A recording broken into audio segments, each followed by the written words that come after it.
અમદાવાદ બાદ વડોદરામાં પણ રોંગ સાઇડ આવતા વાહન ચાલકો પર તવાઈ 146 વાહન ચાલકો વિરુદ્ધ કાર્યવાહી। એક અઠવાડિયા સુધી વડોદરા પોલીસની સ્પેશિયલ ડ્રાઇવ। નિયમિત રોંગ સાઇડ ચલાવનારાના લાયસન્સ થશે સસ્પેન્ડ।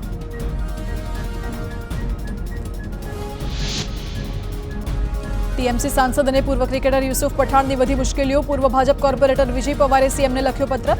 યુસુફ પઠાણ વિરુદ્ધ લેન્ડ ગ્રેબિંગની ફરિયાદ દાખલ કરવાની માંગ। મનપા કમિશનરે દબાણ દૂર કરવા સમય આપવો જોઈએ નહીં। જમીન પર કબજો જમાવ્યો ત્યારથી આજ સુધીનું ભાડું વસૂલવું જોઈએ।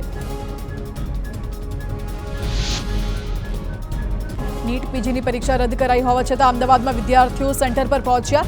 ગઈકાલે રાત્રે 10 વાગ્યા બાદ પરીક્ષા મોકૂફ રાખવાનો નિર્ણય લેવાયો હતો।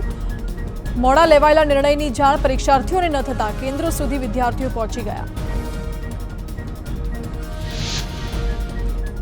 નીટ પીજીની પરીક્ષા મોકૂફ થવા મુદ્દે કિરીટ પટેલનું નિવેદન। કહ્યું, સરકારે વિદ્યાર્થીઓ સાથે પ્રયોગો કરવાનું બંધ કરવું જોઈએ। નીટમાં ગોટાળા થાય છે અને એનો ભોગ નિર્દોષ વિદ્યાર્થીઓ બને છે। સરકારના આવા નિર્ણયોથી વિદ્યાર્થીઓની મહેનત એળે જતી હોવાનું જણાવ્યું।